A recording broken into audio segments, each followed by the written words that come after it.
இந்த 174 நெல்சன் பண்றாருல ரஜினி கமல் படம். அந்த படத்துக்கான ப்ரீ ப்ரொடக்ஷன் ஒர்க் எல்லாம் வந்து நெல்சன் வந்து தொடங்கிட்டார். அவருடைய அசிஸ்டன்ட்ஸ் பார்த்தீங்கன்னா 2 கேங்கா பிரிச்சிருக்காரு. ஒரு குரூப் வந்து பார்த்தீங்கன்னா இந்த ஜெயிலர் 2வோட போஸ்ட் ப்ரொடக்ஷனை பார்க்க சொல்லியிருக்காரு. மொத்தமா போஸ்ட் ப்ரொடக்ஷனில் கான்சென்ட்ரேட் பண்ண சொல்லியிருக்காரு.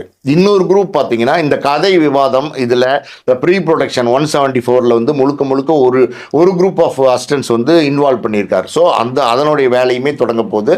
அது ஷூட்டிங் வந்து பார்த்தீங்கன்னா எனக்கு தெரிஞ்சு இந்த 2026 டிசம்பரில் வந்து அது ரஜினி பர்த்டே அன்னைக்கு ஆரம்பிக்கணும் அப்படின்னு ஒரு பிளான் பண்ணியிருக்காங்க. அதை தொடங்கி அது பார்த்தீங்கன்னா அடுத்த வருஷம், அதாவது 2027 தீபாவளிக்கு ரிலீஸ் ஆக போகுது. சொந்தத்தில் பார்த்தீங்கன்னா அந்த ப்ராஜெக்ட் அதனுடைய வேலையும் நடந்துட்டு இருக்கு.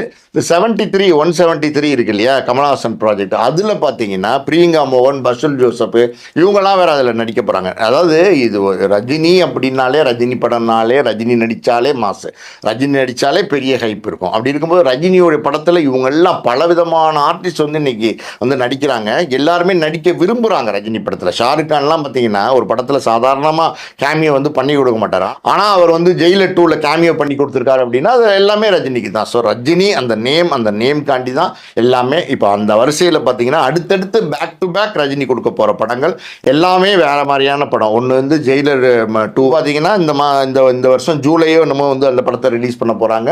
இன்னொரு பக்கம் பார்த்தீங்கன்னா 173 அது குறுகிய கால தயாரிப்பு. அடுத்த வருஷம் ஏப்ரலுக்கு வந்து அது பிளான் பண்ணிட்டு இருக்காங்க. அதே மாதிரி பார்த்தீங்கன்னா ரஜினி கமல் நடிக்கிற அந்த நெல்சன் டைரக்ட் பண்ணுற படம் அது வந்து பார்த்தீங்கன்னா 2027 தீபாவளிக்கு பிளான் பண்ணியிருக்காங்க. So Rajini back to back படங்கள் பண்ணிட்டு இருக்காரு.